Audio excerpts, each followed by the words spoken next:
Can symbolic speech be restricted by local protest rules?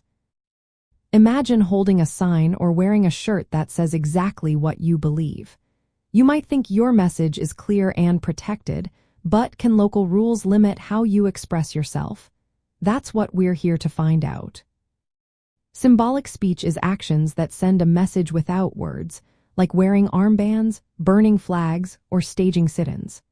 The First Amendment protects this kind of expression because it's a way to share opinions without speaking aloud. But this protection isn't unlimited.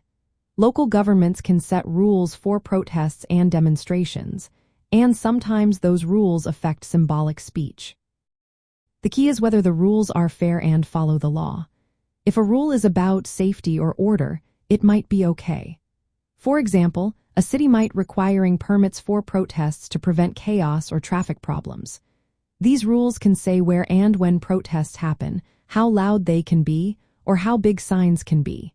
But they can't target the message itself or silence a particular point of view.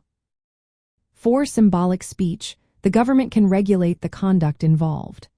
Burning a draft card was ruled lawful because it was about controlling conduct, not stopping ideas.